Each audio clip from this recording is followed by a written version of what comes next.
a lot of people talk about entrepreneurship as a space where like you need to kind of make sure like everything in your life is set up so that you can really dive into the space. I don't know. Sometimes I feel differently, like because it felt like my life was just so shattered. It was like, whatever, what do I have to lose? And so I just started finding myself like running into a lot of roadblocks, but I kept finding myself like, this is not going to be the thing that brings me down. Like, fuck, I've been through a lot. This is not going to be what brings me down. People are not going to like bring me down. Like, we have a really strong ethos and focus on equity and how the sports industry is this amazing space where we can create positive social change in really cool, innovative ways. And like, I'm just going to let that be my vision, my unwavering focus. And we're going to like stand strong in that space. And as long as that is our guide, then it strengthens us to persevere through all those challenges that exist. What's happening, beautiful people? Welcome back to the Thrive After Sports podcast. Folks, I have an incredible episode lined up for you today, and I don't say that lightly. This episode is with Teresa Friesen, the founder of SheMate. SheMate is a mentoring platform for female athletes. This is an incredible conversation. I know that Teresa's level of vulnerability and what she was willing to share today is going to impact so many people. We actually had to do a part 2 because some of the topics and some of the things that Teresa shared about her personal life, and we talked about loss and grief and mental health and all of these things that just came out naturally during our conversation, which I'm very, very grateful to Teresa for being willing to go there and willing to share. By the time we got to the end of the conversation, it didn't feel right for me to continue talking about business and entrepreneurship. It was just like, let's just leave this conversation where it's at for today and then schedule a part 2. So you'll hear we had one recording and then we basically did a part 2 later in the week where we finished up talking about business and entrepreneurship. So, all right, I don't want to spend too much time on this. Let's get into it. Go show Teresa some love. Visit the SheMate website. All the links are in the show notes. She's doing incredible work. For those of you guys tuning in to Thrive After Sports week after week, I appreciate you. Thank you for all your ratings and reviews on the podcast. If you're watching this on YouTube, please subscribe to the channel, like the video. I appreciate you guys. Can't thank you enough for all your love and support. It means the world to me, my Thrive After Sports family. All right, let's get into this episode with Teresa Friesen from SheMate. So Teresa, this is our first time meeting face to face after I don't know how many phone calls over the last year or two. Well, great to meet you. It's good to actually talk with you like this, even though we're at a distance. It's nice to have the visual. So it's good to meet you in this way. Absolutely. Put a face to the voice. Yes, exactly. So for the Thrive After Sports listeners, everybody tuning in right now, I've been excited for this conversation. Teresa, I don't even know if I told you this. Di McDonald, I think that's her last name. I don't know if that name rings a bell. You may not even know her, but she introduced me to SheMate like 2 years ago. And it was part of a pitch competition you were on. You've probably been on many. It was a virtual one. Okay. So I don't remember the name, but anyway, she was like, hey, you got to check out what, this lady's doing. Like, this company's cool. And I think it would be right up your alley. So I watch your pitch and then I start researching you, right? I'm stalking you. I'm like, SheMate, this is a cool concept. I reach out to you. We end up having a conversation and we've been running together ever since. And I think this is just the beginning of things we can do together. But all that being said, for everybody tuning in right now, how do you describe SheMate to those on the outside looking in? Yeah, absolutely. So SheMate does virtual group mentoring for athletes by athletes. We have a particular focus on working with women athletes as our mentors. So all of our mentors are women playing sports at college, pro, Olympic, and Paralympic levels. And we have spent a lot of time building and cultivating this athlete network and community. And now we are really excited to be branching out to kind of the other side where we connect the athletes that we are working with to young people looking up to them. So usually that's high school students, sometimes middle school students who are looking up to athletes who have kind of progressed a few steps ahead of them. And we make conversations with them possible. So we make them interactive and synchronous. And we do that all in a virtual space so that people get to talk with people who are in totally different locations, living different lives, and they would probably otherwise never meet.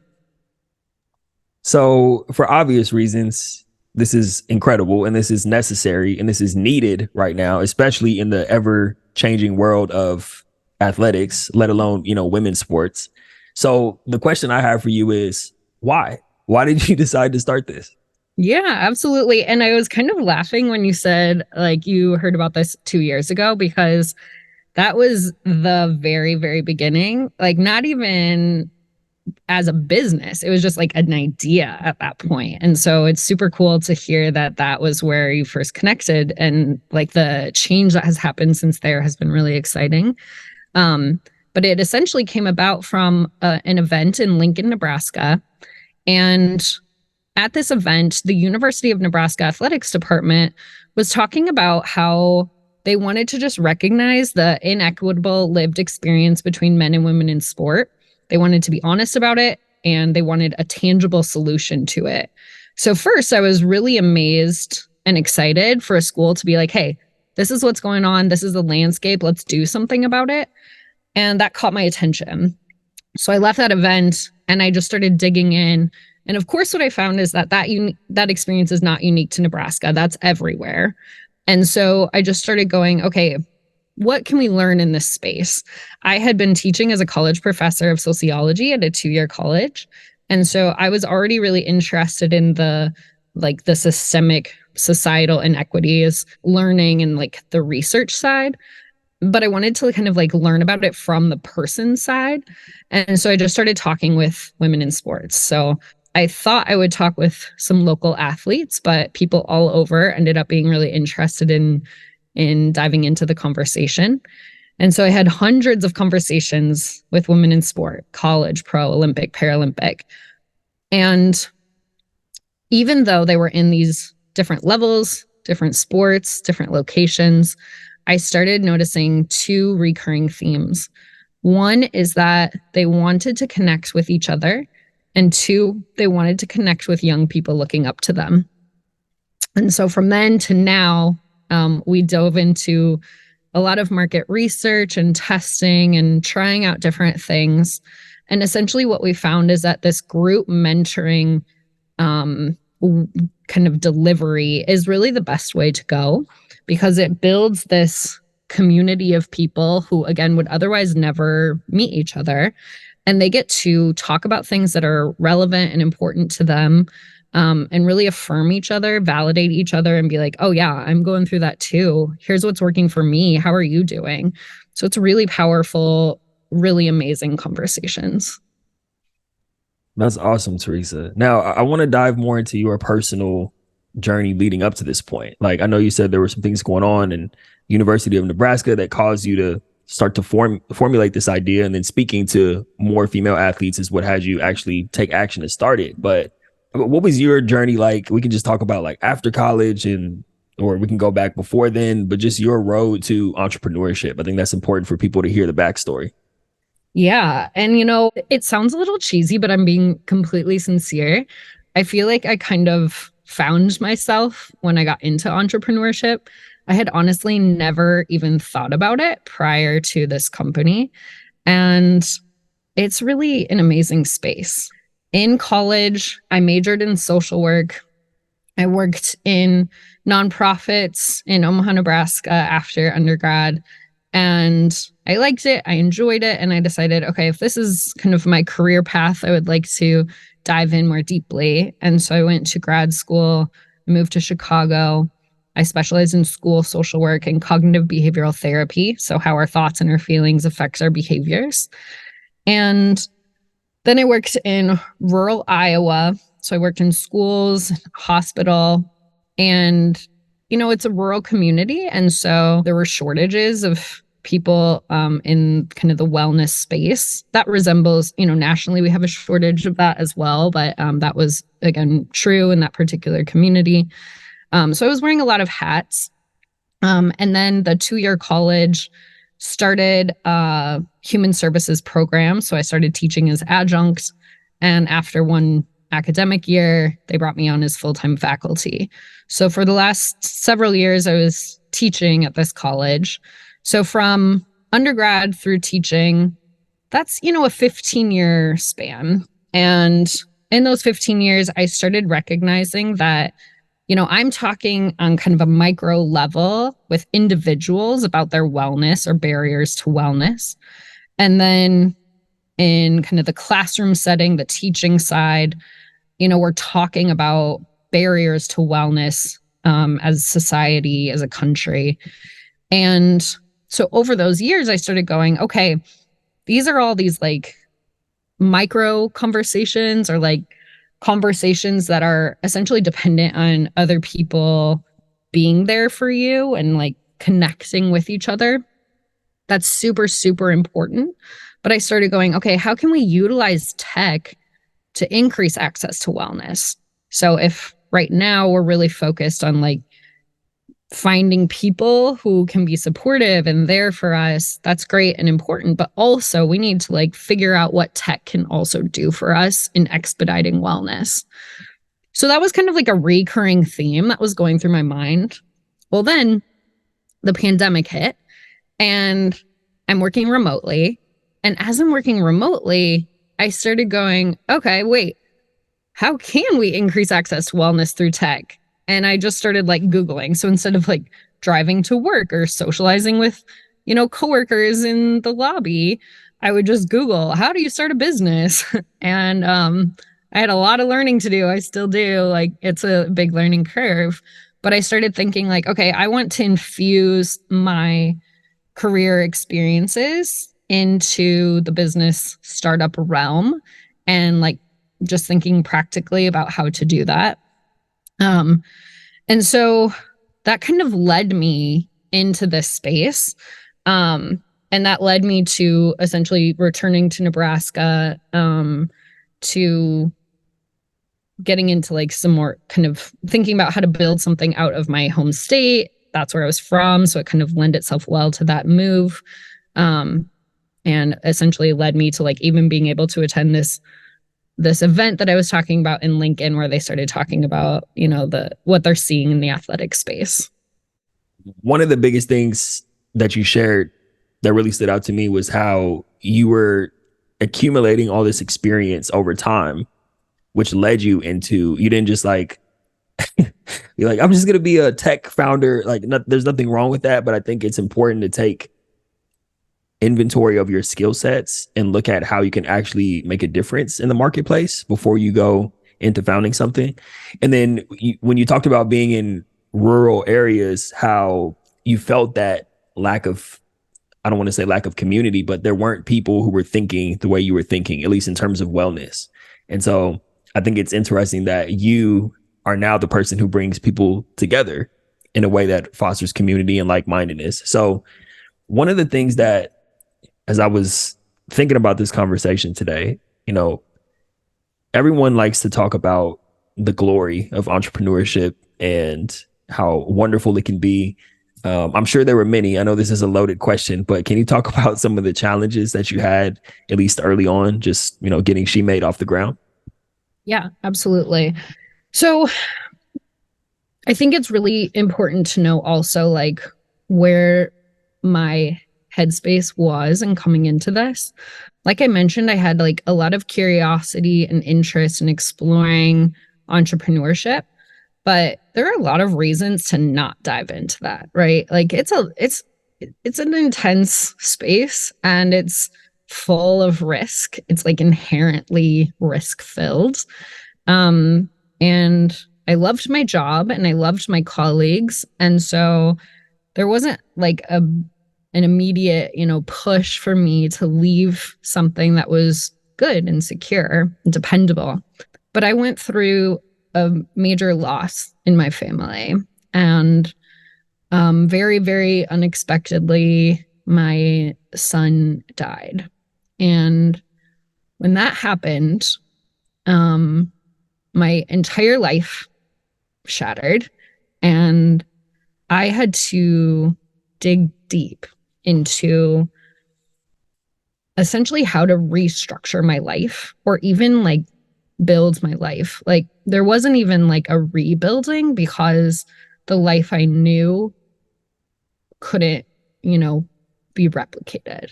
I had to really think about like, what do I do now? Like I just kept finding myself going like, what do I do? And that was also part of what led me back to Nebraska. You know, it wasn't just the professional, it was personal. And so digging deep into that, I found myself going like, you know, all the risks or deterrents of entrepreneurship felt really basic as compared to the trauma and tragedy that I was experiencing. The like uncertainty and overwhelm and risk of startup felt like something I could do because it kind of lost its power. Like when I lost my son, that is the so debilitatingly painful.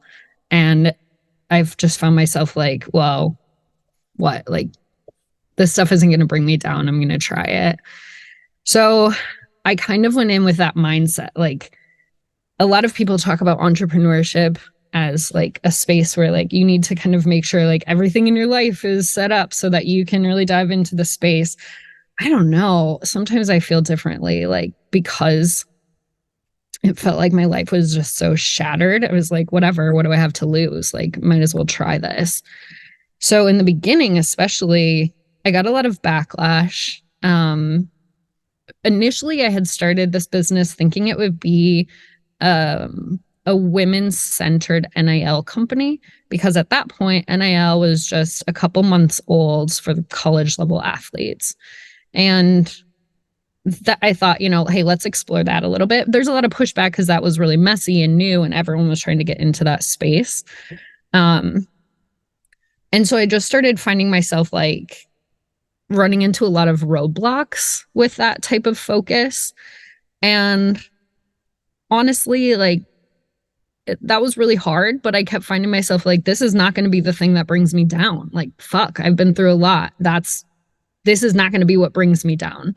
People are not going to like bring me down. Like we have a really strong ethos and focus on equity and how the sports industry is this amazing space where we can create positive social change in really cool, innovative ways.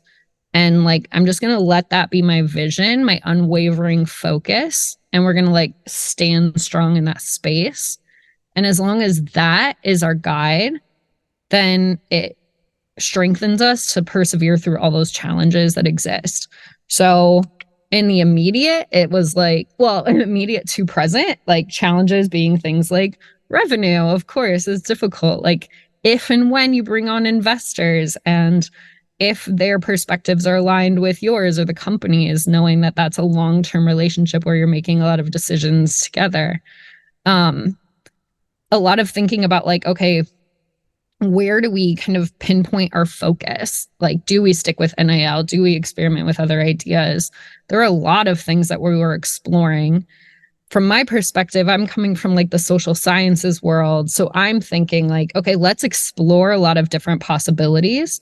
Let's utilize the data and information that we glean from our work to determine which next steps to take. Let that inform us.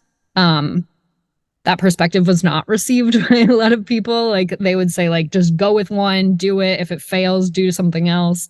So, you know, there are a lot of different perspectives. And so I really had to both like continue to think, okay, what is my ethos and how do I stay with that as a guide? But then additionally, like really focusing on my own wellness and going like, okay, there are differing perspectives and that is okay. My perspective is valid. Here's how I communicate my perspective, and just like talking through that with myself so that I was engaged to handle those challenges that arose. Before I say anything else, first of all, I'm sorry for the loss of your son. And I know words can only do so much.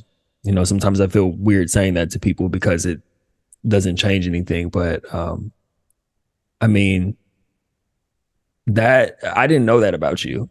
And you would never know that you had gone through something so painful just by speaking to you. You're like one of the most upbeat. Every time we speak, it's upbeat, it's positive. So I think that's a huge testament to how you chose to respond to that. You could have easily, like you said, shut down and just completely given up. I think a lot of people would and have, and they'd had every right to, but you've continued to persevere and you're doing something that's so impactful. I don't want to say just for so many women, like for so many people around the world, especially, and you're just getting started.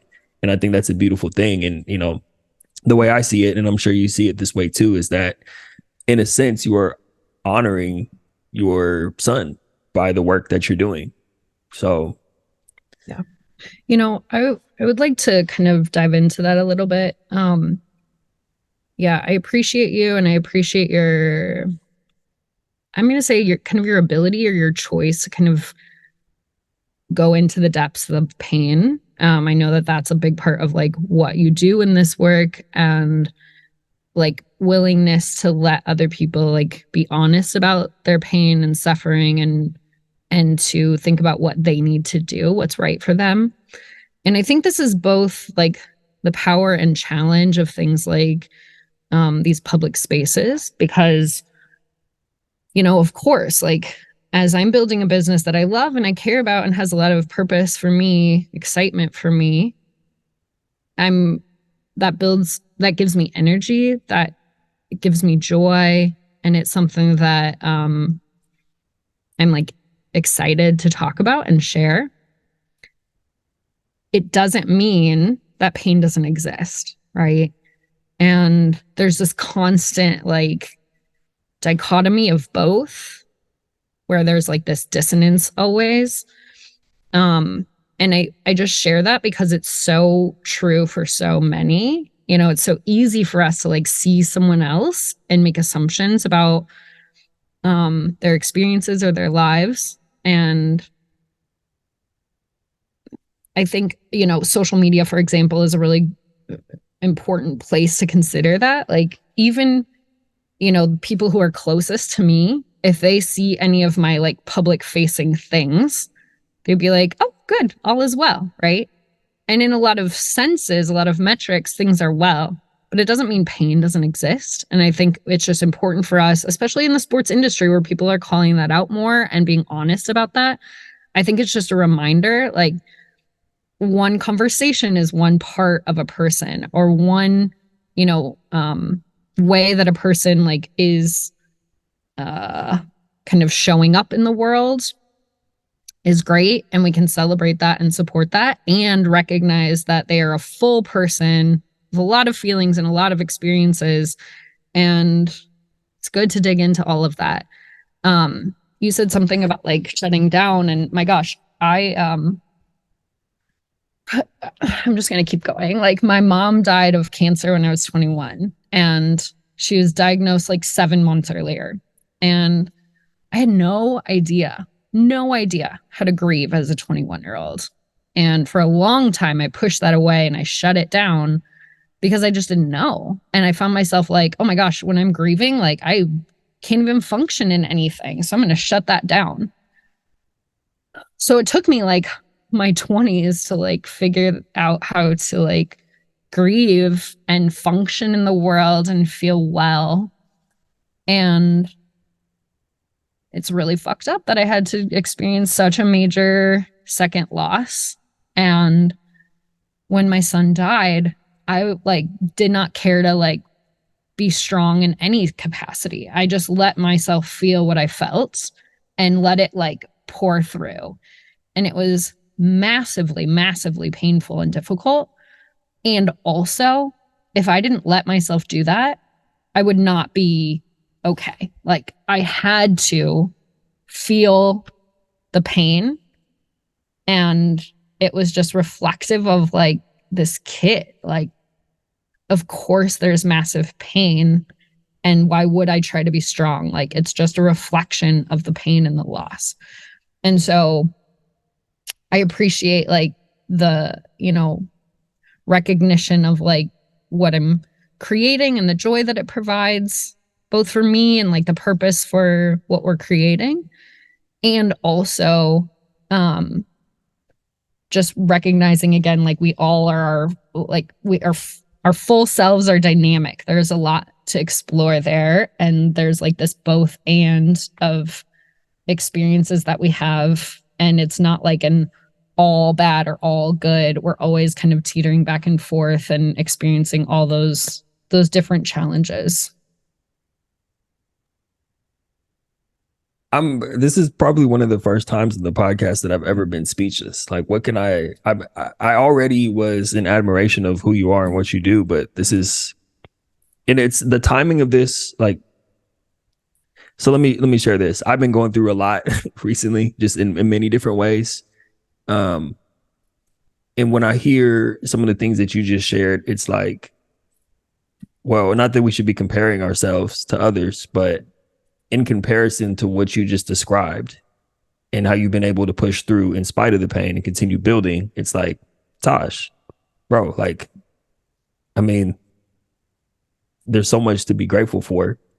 Why focus on things that are going wrong, or let those things? And I consider myself to be a pretty resilient person, but lately I'm realizing this through this conversation, I've been allowing certain things to drag me down that really aren't that serious, and in the big picture. So, and I think there's so much validity to that, though. Like, recognizing things do drag us down, they just do. Like, that's part of being human. Things bother us, or they get on our minds, or we fixate on something. That's super fair. It's part of our feels. Like, we're not robots. That's how it is. And so I always say, like, it can be scary to like dive into that or let ourselves feel it. But when we do, it also creates that opportunity for us to find more inner peace and balance and be able to experience those joys too. I think if we're pushing down the pain, we're also not experiencing joy or not experiencing peace. When we push down one, our bodies don't know how to like accept the other. It's finding that middle space where we can recognize all those pieces of us.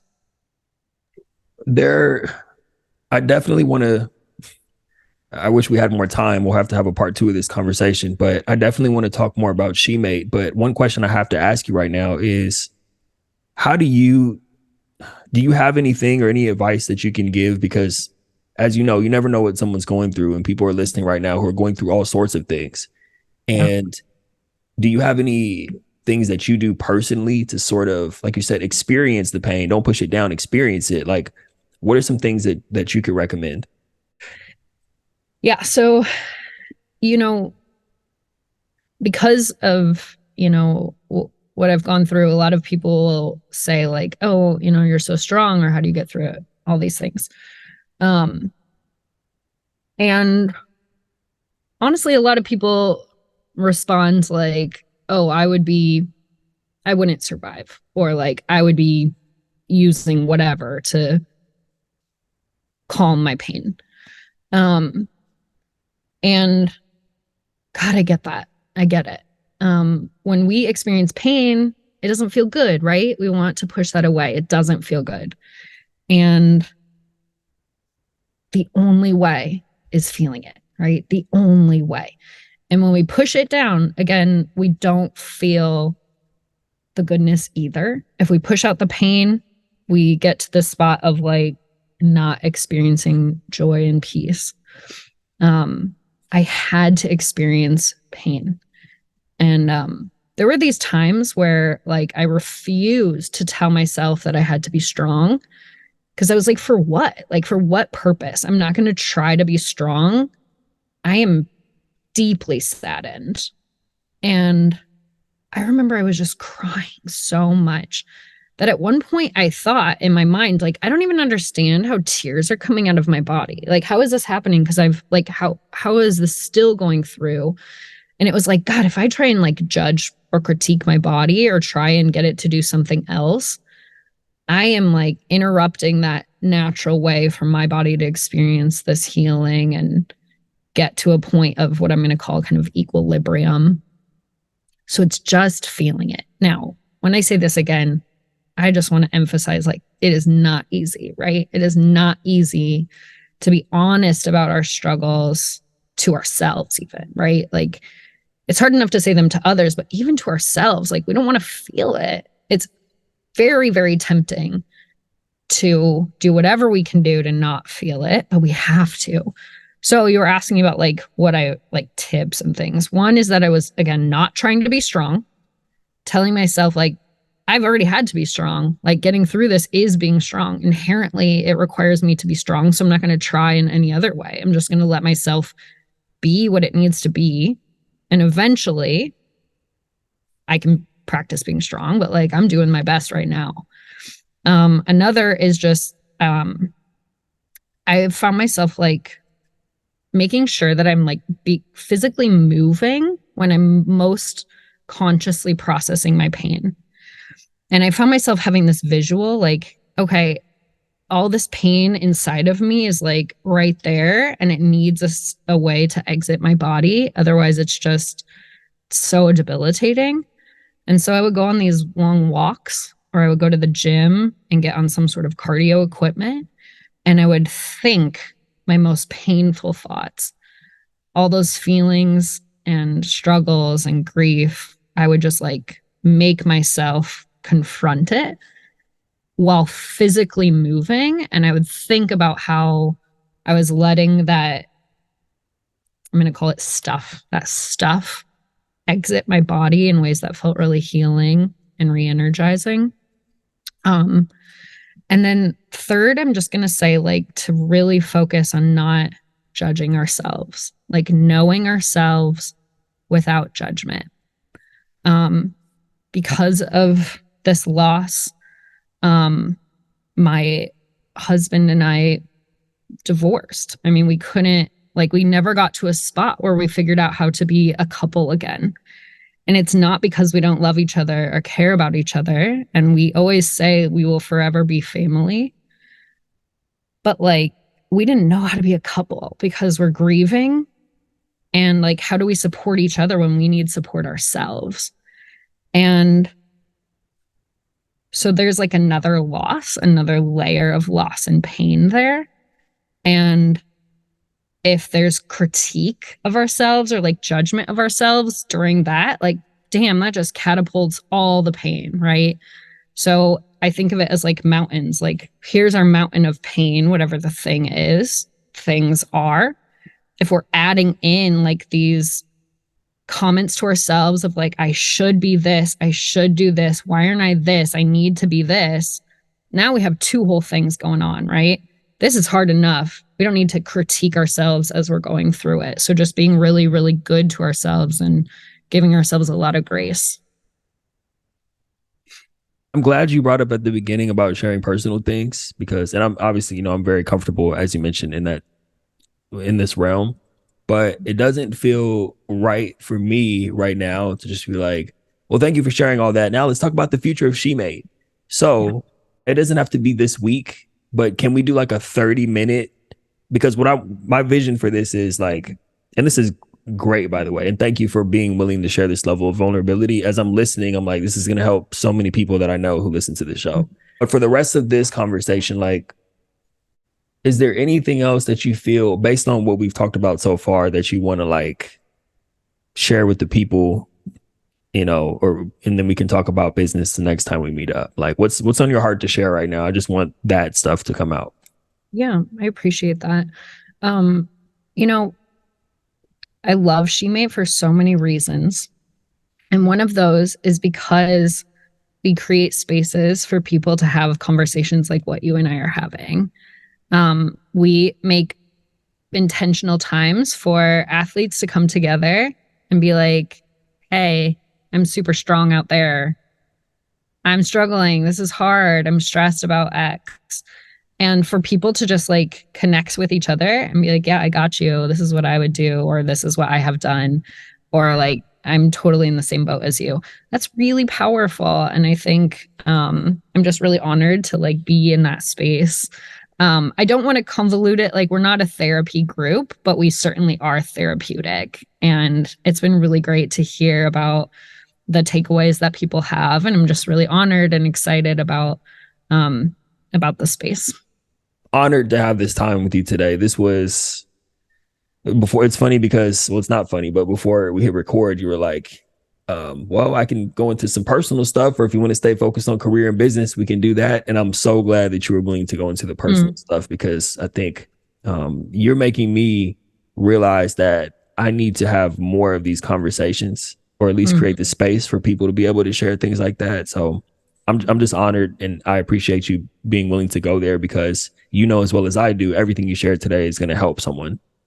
Thank you. I really appreciate that. And I want to also recognize that you already are creating that space, because I already felt like, oh, I can engage in this conversation in this time. And I think you and I both have gravitated toward like parallel work together, because we recognize it's not just surface level stuff that we want to do. We want to do like really notable things. So thank you for already doing that, already paving that way. What's happening, beautiful people? I interrupt this episode very briefly, not to give you an ad, not to tell you to like or subscribe, but to tell you that we're about to get into part 2 of this conversation that Teresa and I are having, where we talk more about her business. Like I mentioned at the beginning of this episode, based on some of the things that you just listened to, you can see now why it didn't feel right for me to just immediately go back into talking about business and entrepreneurship. I couldn't do it. I said, let's reschedule. Let's talk another day, and let's pick up where we left off. So anyway, we'll get into part 2 of that conversation. Enjoy the rest of the episode. All right. And we're back for part 2. Thank you first and foremost for even coming back, Teresa. This is like, Oh, of course. Where we left off, or where we were heading to last time we spoke, was just really talking about the future of SheMate. We can probably even go deeper into what, SheMate is right now, but I'd also love to hear just about your vision for the future, because I know you have some really exciting things on the horizon. Yeah. So right now, typically what we do is work with schools, clubs, who have high school level athletes. And we do a 5-week mentoring series with them. So for 5 weeks, the high school students usually are in a group of 10 approximately, and they do this virtual connection with our athletes. And so every week, a different 1 to 2 athletes from our community meets with them. And so they get to hear from people who are all over the country, living, different experiences, but all like having the shared understanding of balancing school and sports, balancing life and pressures that exist in these spaces. So they're really a great series. So that's kind of our most typical how we look right now. And this is the part that really we're on the beginning stages of. And it's really exciting because we're getting such great feedback that the work we're doing is necessary and important and beloved. And so that's amazing. And we're really excited to be offering that. And now we're expanding in that area. So we've spent a lot of time cultivating an understanding of what the sports world looks and feels like right now for athletes and what would make it feel better.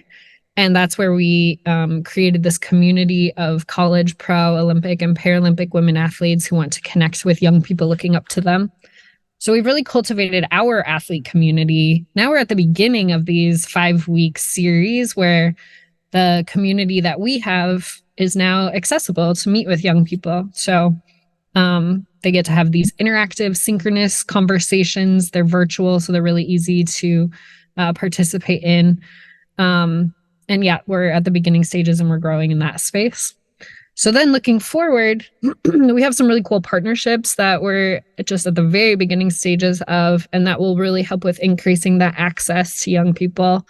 And then in the longer term, we're excited about really, I'm going to say, perfecting our model. And by that, I just mean, as we continue to get feedback from our users, our clients, people we're working with, our community about what works, what doesn't work, it helps us refine each of those points. And then this is the longer term, we can essentially replicate that model into other industries. So we want to be, laser focused into athletics and sports now, but that will also create an understanding of how we can connect, young people to people who are early in their careers or their studies in the things that they're interested in exploring. So we're already hearing from high school students who want to be, doctors, lawyers, actuaries, entrepreneurs, and being able to connect them with, people who are early in their careers and exploring those same pathways or in those studies will be a really cool way that we can advance. That's awesome. I don't even think maybe the first time we spoke, I don't know if that was on the horizon or maybe like, I don't really know this dude yet. I don't know if I want to share on that. But that's impressive. That's a great avenue that you have, because who doesn't need mentorship no matter where you're at? Like you said, even if you're not an athlete, or just to be able to have someone who can give you a trail of breadcrumbs or just share their experience. So what is that? This may be a dumb question, but I'm like wondering, what does that look like in terms of the branding side of things? Because if we're talking about, even if, I think I asked you this before, when you're working with men at a certain point, men and women, what does the SheMate brand look like at that point? If you can share it. Yeah. So as we're talking about this, I'm definitely like very focused on these kind of stages, these tiers. So again, right now we are really laser focused on connecting athletes in mentorship. So mentorship for athletes by athletes. And so these are just ideas for the future that we're considering. And the only way that those things happen is if and when our data informs that those are ways that we expand. We have indications that those are ways that the future will that is how we'll kind of pave out these next steps. But it's going to really depend on if that continues to point in that direction. So this is intentional, and it's, ways that we're kind of projecting our next steps, but it really depends on data and what we actually receive from clients as opposed to like theorizing it. And so in terms of the branding part, like there's no concern, because right now that's what we're doing. We're doing this mentorship by women athletes. And this is really informed by a recognition that the lived experience between men and women in sport has just not been equal.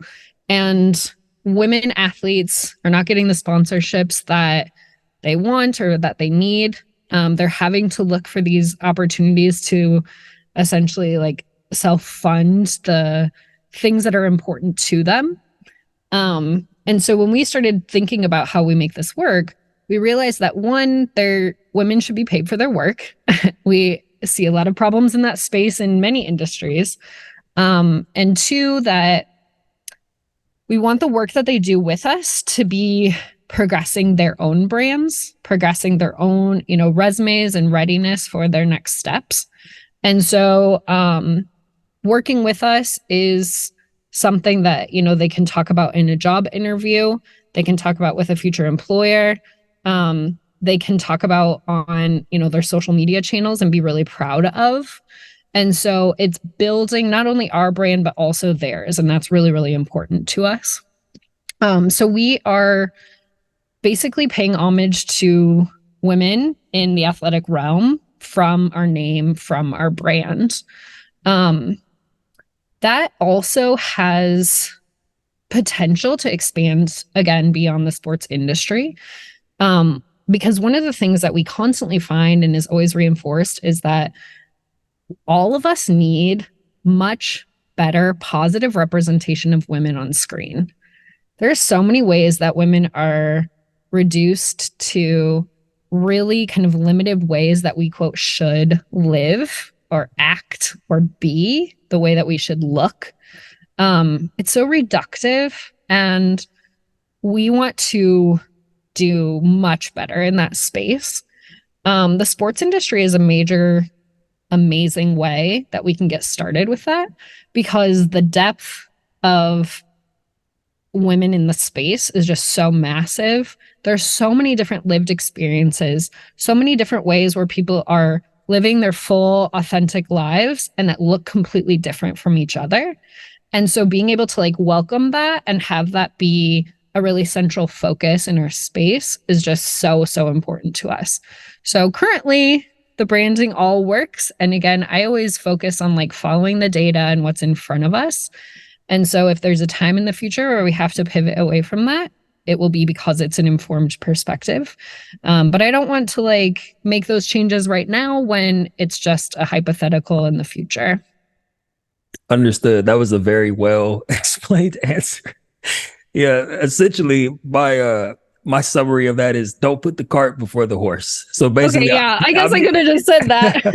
no, your answer was perfect, but I'm just saying I'm asking you questions and you're like, look, we're not even there yet. We're just focused on which makes sense. And when the time comes, like you said, you will pivot and do what needs to be done so you can continue to grow and impact more people. So Right. gotcha. That's exactly it. Copy that.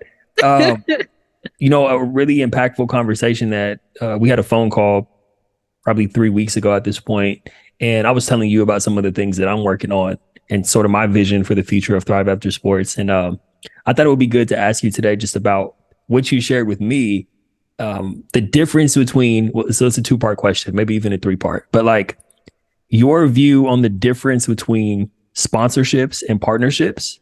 And you touched on partnerships just a little bit earlier. And then for those people who are building companies or building brands, I think it would also be good for you to kind of explain your perspective on how you approach partnerships and even what you shared with me about how you set a very simple goal. You and your co-founder, it wasn't, we're going to go get 1 million partnerships. It was like we're going to make this amount of partnerships happen in this period of time. So yeah, can you just talk a little bit about your philosophy on partnerships? Yeah, absolutely. It's funny you mentioned this also because after our conversation, I was talking with my co-founder about this and she was like, oh, I kind of disagree with you. Really? So it's important to recognize like there's a lot of nuance in these spaces. And so it's good to hear a variety of perspectives and like find out what works for, different people. Like there's an importance in like sometimes having some rigidity, but there's also a lot of importance in having a lot of agility. And so both of those, like being intentional in that. So to our conversation, the way that I think about partnerships, quote, versus sponsorship, when I think of partnerships, I think of people who are doing similar work in similar industries and working alongside each other with kind of this outward facing focus on working together to kind of better the experience of clients. So that particular is going to look different based on the companies and the partnerships, but thinking about how you're both kind of supporting each other as you're working alongside each other. Sometimes that's as simple as like co-branding and being publicly, advocating for that company or supporting that company, or even like directing traffic or making referrals. Usually it's when, again, there's a lot of parallel, but you're not competitors. You're not doing the same thing, but you're in similar spaces.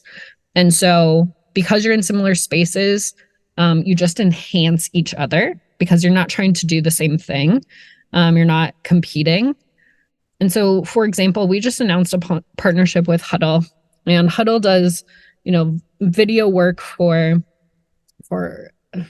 millions of people, millions of clients, schools and groups in the athletic realm. And so they're so directly tied to the sports industry and to the athletic experience, but they're not doing mentorship, right? We are so embedded into the sports industry, but we're not doing video. So we're a really good alliance for working together and supporting each other without competing for the business.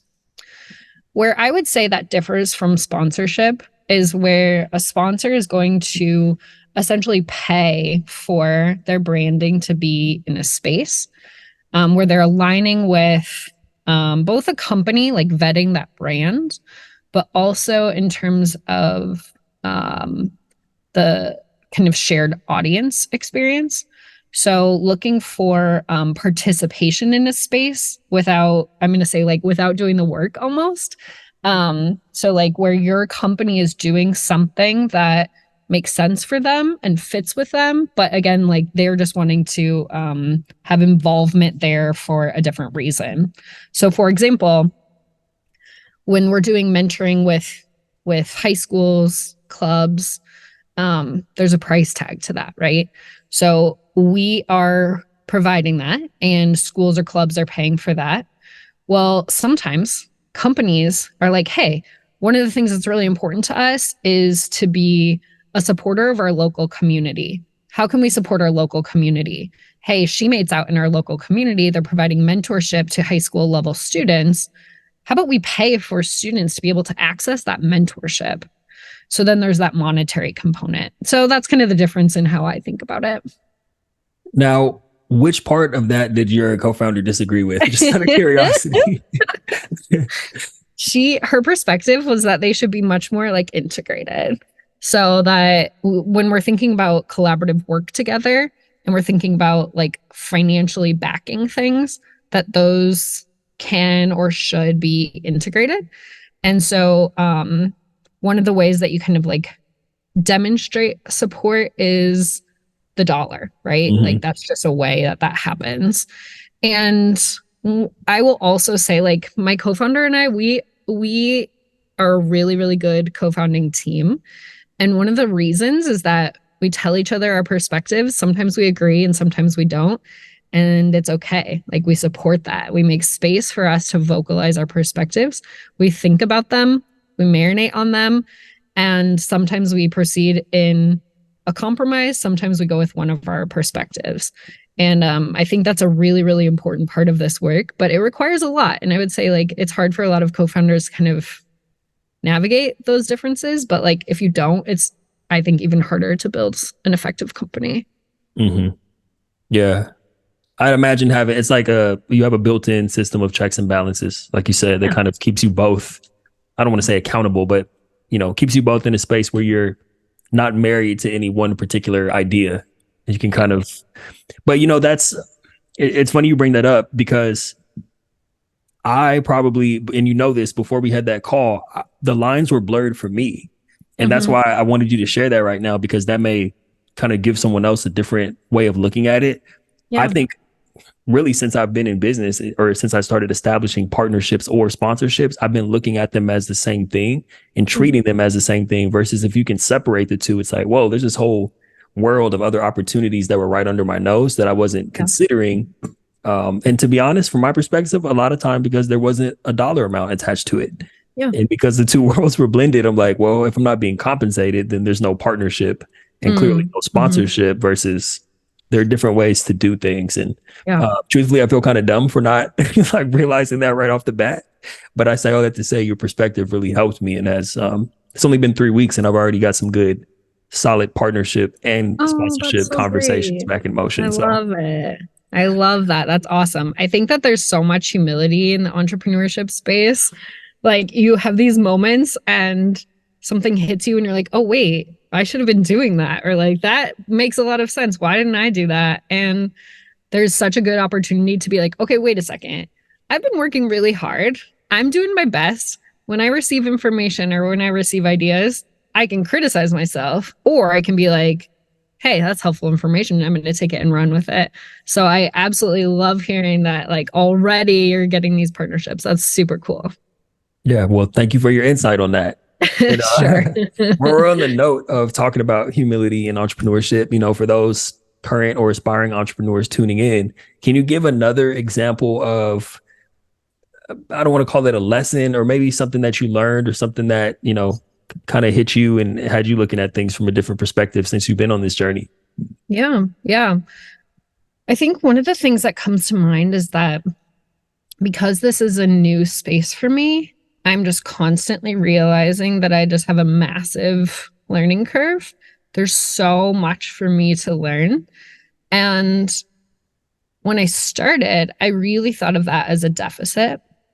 And inherent in that means I wasn't recognizing like all the things that I could contribute. I was just thinking about all the things that I didn't have.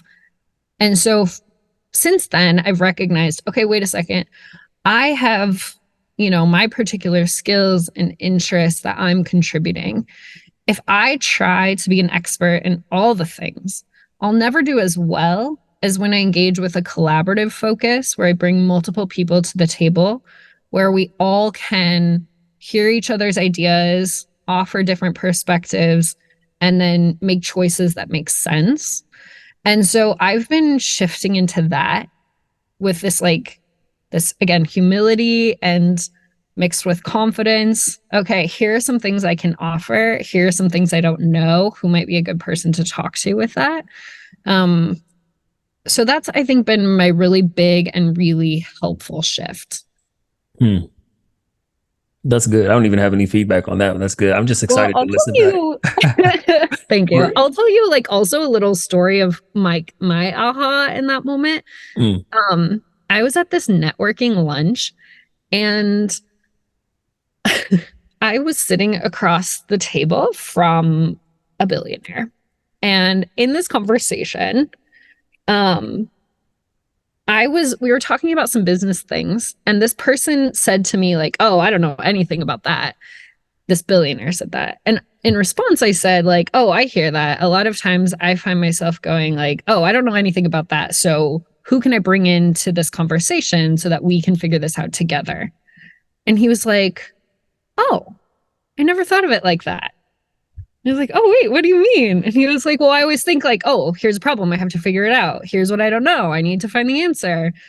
He's like, it would be kind of cool to like bring multiple people in who could like figure it out together. So like he and I were both like coming to that conclusion at the same time.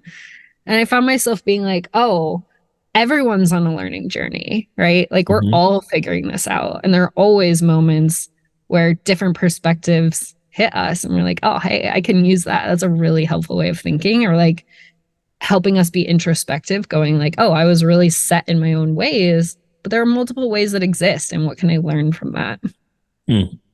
Yeah. And I know, we've all heard the saying, you can learn something from everybody, no matter where they're from and no matter what walk of life. But I know that it probably had to feel pretty good for you to school a billionaire like that, right? Just a little bit. I know did you feel proud at least a little bit in that moment? Like, I just taught this person something. Maybe. Fair enough.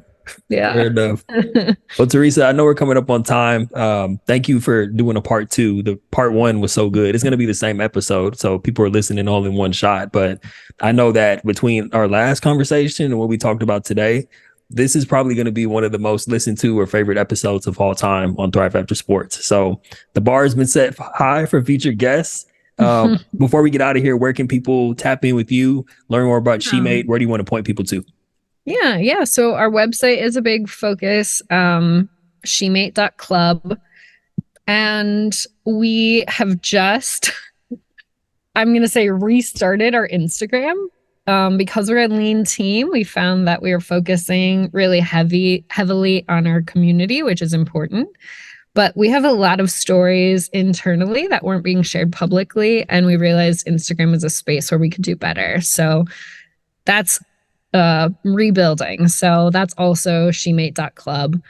And then also I'm happy to connect on LinkedIn. LinkedIn has kind of been like my place to both share like the development of SheMate, but also kind of building publicly. So like recognizing like these little pieces that come together to create. And it's been this unexpected place to meet a lot of people who are in this realm, but also in like other spaces. So it's a spot that's kind of been unexpectedly special for me. It's where you and I connected.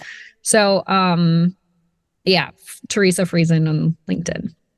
Perfect. And all of that will be in the show notes. If you guys want to make it simple and just scroll down or wherever you're watching or listening, all of Teresa's info and SheMate's info will be right there. Teresa, again, thank you so much for coming on and sharing with the Thrive After Sports family. Folks, we'll see you on the next episode. I'll see you later. Thank you so much. Appreciate you.